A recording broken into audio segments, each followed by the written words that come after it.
Stelco, the great workers of our oldest steel plant. Here they are, the greatest workers in the world in this 115-year-old plant. 4 generations, over a century. Workers from around the world came to call Canada home. And when they arrived in Hamilton, they were given a chance to work making steel. Now, all these years later, these workers continue to galvanize and cool roll that steel. They bring it to the market in countless different products that Canadians take for granted. They built this city. They built the hammer with their hard work. They are the backbone of our nation. We used to have a promise in Canada. Here was the deal. Hard work got you a powerful paycheck that bought an affordable home and food in safe neighborhoods. That deal, like everything else after 9 years of Justin Trudeau, is broken. Inflation is at a 40-year high. Housing costs have doubled nationwide and tripled in Hamilton.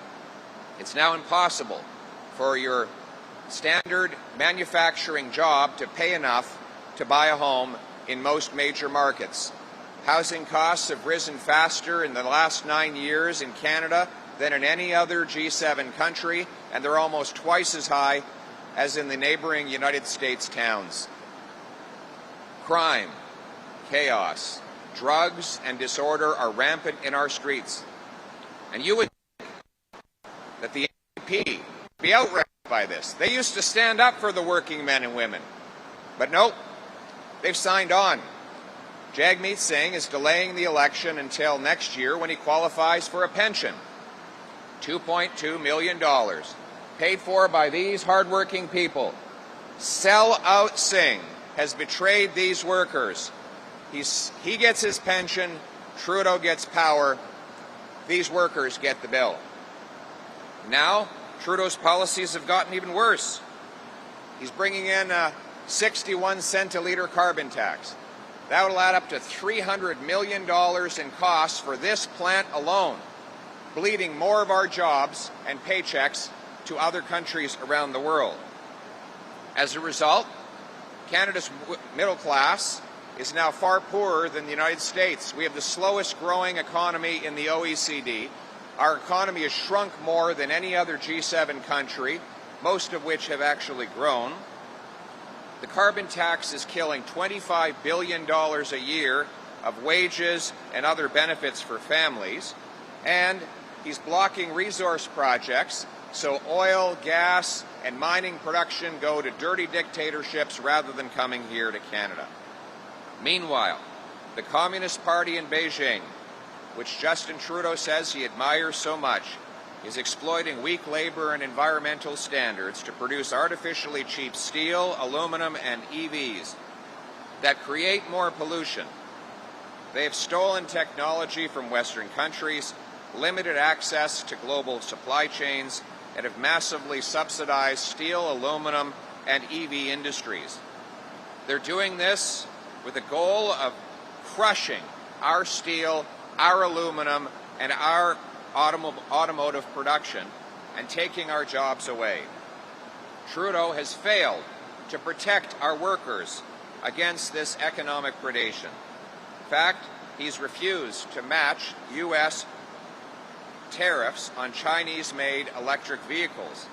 The U.S. first introduced tariffs to counteract Chinese-made vehicles years ago, and other tariffs have now been in place for 6 years. Meanwhile, Trudeau has done nothing to protect our workers and our jobs. Worse than that, this is where it gets really crazy. He's giving out rebates for people to buy Chinese-made cars. So let's get this straight. Justin Trudeau and sellout Singh want to give taxpayer-funded subsidies for buying Chinese-made cars while they impose tax penalties on the manufacturing of Canadian-made cars. No wonder hundreds of billions of dollars have left our country and are creating jobs in other countries. Canada's workers are the best in the world. They deserve powerful paychecks and a Prime Minister who will protect them. Rather than allowing authoritarian overseas governments to steal our jobs with their low labor standards and poor environmental policies, we're going to bring home those paychecks to Canada. Bring home our jobs. Thank you.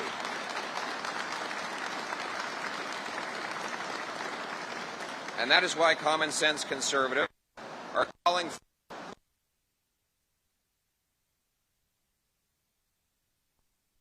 EVs entering Canada. 2, a 50% tariff on semiconductors and solar cells. 3, a 25% tariff on steel and aluminum, graphite, and other critical minerals, EV batteries, battery parts, permanent magnets, and ship-to-shore cranes. And 4, the cancellation of taxpayer-funded rebates for Chinese-made vehicles. A common-sense Conservative government will also repeal C-69, the anti-resource law, and replace it with a new law that, yes, protects the environment and consults First Nations, but also gets projects approved so that we can dig the mines, build the pipelines, produce the clean Canadian natural gas, and turn dollars for dictators into paychecks for our people in this country. Bring it home.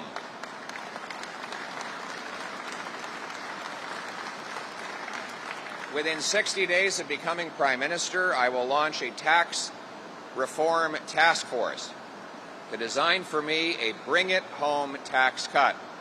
That will be a tax cut on work, investment, and making stuff in Canada.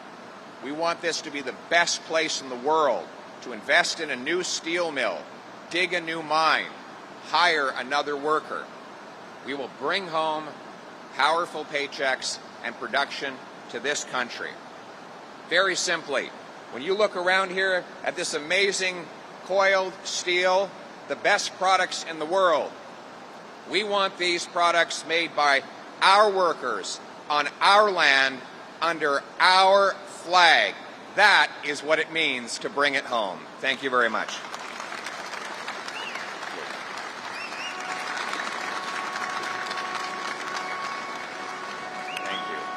We'll now have time for questions from the floor. Oh, sorry. Hi, good morning. Simone Gavros with CHCH News. My question is related to safety in the city. The Tax Court of Canada in downtown Hamilton recently closed, and they were citing gun violence safety in the city there. My question is, what's your reaction to this, and what are Conservative MPs doing to address gun violence in cities similar to Hamilton? Thank you for an excellent question. It's really tragic that our once safe cities have been taken over by crime, chaos, drugs, and disorder. Trudeau and the NDP have brought in catch-and-release criminal justice policies that allow the same repeat violent gun criminals to be released within hours of their arrest to do the same crime all over again. Trudeau has failed to protect our borders against gun smugglers, and that's why the guns keep coming in. Licensed, law-abiding, trained and tested hunters and sport shooters are not the problem. The problem is the criminals. So common sense Conservatives will repeal the NDP Liberal catch-and-release criminal justice policy and bring jail and not bail for repeat violent offenders. We will secure the borders to stop smuggling of firearms, and we will pay for it by ending the insane confiscation of hunting rifles. Justin Trudeau blames Grandpa Joe's hunting rifle. I know Grandpa Joe is not the problem. The problem is the criminals we need to lock up and the smugglers we need to block. I want to protect Canadians from criminals. He wants to protect turkeys from hunters. You decide which one makes most sense. Thank you. Thank you. Next question. Good morning, Mr. Poilievre. David Menzies with Rebel News. Staying with the theme of bringing home our jobs, the unemployment rate for young people aged 15 to 24 has jumped in the past year from 10.6% to 13.5%. That's nearly an increase of 3% in just 1 year. There are 422,000 young people unemployed. And yet the Trudeau Liberals have brought in more than 750,000 temporary workers. And these workers are taking the jobs that normally young Canadians would start out with, fast food jobs, convenience store jobs, etc. Why are we bringing in cheap foreign workers to undercut young Canadians just so that massive corporations like Tim Hortons can save a few bucks an hour? And what would a Conservative government do to reverse this trend? Thank you very much. Look, Trudeau's destroyed our entire immigration system, and he has expanded the temporary foreign worker program by well over 200% at a time when we're losing jobs. When I was responsible for that program in 2015, we had only 60,000 temporary foreign workers.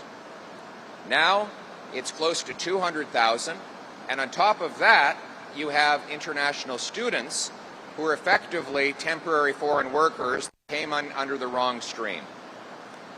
Our temporary foreign worker program should only be available to fill jobs that employers have proven beyond a doubt cannot be filled by Canadians. It should never be used to bring in low-wage workers from poor countries to take jobs away from or suppress the wages of Canadian workers. I challenge Canadian business, Canadian work first, and I challenge the government to end the chaos of the temporary foreign worker program, bring the numbers down,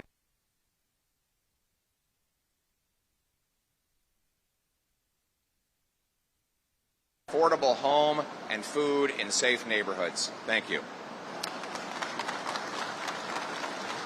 Thank you. Next question. Bonjour Monsieur Poilièvre, Jessica Chen pour Radio-Canada. Ma question concerne les tensions au Moyen-Orient. Cela fait un moment que le gouvernement fédéral demande aux Canadiens de quitter le Liban, mais aucun plan d'évacuation d'urgence n'a été mis en place. Alors, est-ce que, selon vous, la réponse canadienne est suffisante? Et sinon, qu'est-ce que le gouvernement devrait faire de plus? Merci. Ça montre encore l'incompétence de ce gouvernement. La réalité, c'est que Israël essaie de se défendre contre l'agression d'Hezbollah, d'Hamas et surtout de Téhéran. Les terroristes continuent d'attaquer Israël, causant une instabilité. Nous devrions contrer les terroristes, mettre en place des sanctions sévères contre l'Iran pour punir des chefs et des terroristes là-bas. Nos forces policières devraient arrêter tous les gens qui s'impliquent dans le groupe terroriste iranien qui vient d'être banni ici au Canada. Et nous devrions aussi protéger le Canada contre les menaces terroristes qui malheureusement augmentent à travers le monde maintenant. Merci beaucoup. Thank you. Next question. Sorry. Do I hold it? Okay. Hi. Sorry. I'm Kara. I'm from Flamborough today. I guess more jobs, bringing jobs home, that's one part of the puzzle. The cost of living is extremely high. I think everybody behind you can probably attest to that. What is the plan, I guess, when it comes to the grocery store, when it comes to the cost of rent, that sort of thing? Is there something you have in mind? Yeah, thank you. Thank you. Terrific question. You're right. After 9 years of Trudeau, everything costs more. Work doesn't pay. Housing costs have literally doubled. Here in Hamilton, they have tripled. My common sense plan is to axe the tax, build the homes, fix the budget, and stop the crime. Axe the tax, build the homes, fix the budget, and stop the crime. We will axe the carbon tax to lower the cost of gas, heat, and grocery bills, and to make Stelco competitive so that it doesn't have to lay off these workers. Trudeau's carbon tax will probably shut down this steel plant if he goes ahead with the increases that he's promised, while continuing to bring in cheap subsidized steel from China. Second, we need to fix the budget. By capping government spending and cutting government waste, we can bring down debt, inflation, and interest rates. And finally, we need to build the homes. I will require municipalities free up land, speed up permits, and cut building taxes as a condition of getting their federal funding, with the goal of building 15% more homes per year. The reason housing is unaffordable? We don't have enough homes. We have the fewest homes per capita in the G7, even though we have the most land to build on. That's because of our horrendous bureaucracy. I will require local governments clear the bureaucracy to build 15% more per year. We'll sell off 6,000 federal buildings, thousands of acres of federal land to build, build, build. And we'll back the trades, because we need boots, not suits, to build the homes of the future. Get our kids in the trades right out of high school and make sure that training money goes to them. Give tax fairness for traveling trades workers who are building those affordable homes. That is how we will make it possible for people to earn a powerful paycheck that buys affordable food, gas, and homes in safe neighborhoods. Thank you. In French. Merci beaucoup. Notre plan de gros bon sens, c'est-à-dire de couper taxes et impôts, bâtir des logements, repérer le budget et stopper les crimes. On va couper les taxes carbone et les impôts pour rendre le travail payant encore. Nous allons bâtir des logements en insistant que les municipalités enlèvent la bureaucratie pour permettre la construction de plus de 15% d'augmentation par année. 15% plus de construction chaque année. Et troisièmement, nous allons réparer le budget en plafonnant les dépenses pour réduire les déficits, l'inflation et les taux d'intérêt. Le but, c'est encore d'avoir un pays où le travail fort vous donne un grand chèque de paie qui achète de nourriture, de logement et de l'essence abordable dans des communautés sécuritaires. Thank you. Thank you. This will be the final question. Good morning, sir. Global News. My question is to do with a terror attack plotted in Toronto. And one of the two men charged with plotting the terror attack in Toronto, he came to Canada from abroad and became a citizen after he's alleged to have appeared in an ISIS video dismembering a prisoner of ISIS. Would you dedicate more resources to security screening in the immigration and citizenship system? Yes. Justin Trudeau spends our resources trying to ban plastic straws and hunting rifles, while he opens our borders up to potential terrorists and other security risks. We have, in this case, an alleged ISIS terrorist who seems to have appeared in a video mutilating another human being, cutting another human being to pieces on a crucifix in the Middle East, and then this person who allegedly did this act was granted access to this country and has been newly charged with another alleged terrorist offense on our soil. Justin Trudeau is not worth the risk and the danger. His radical, reckless policies are putting Canadian lives at risk. A Poilievre-led, common-sense Conservative government will secure our borders to keep the terrorists out and keep our nation strong and free. Thank you very much. All right.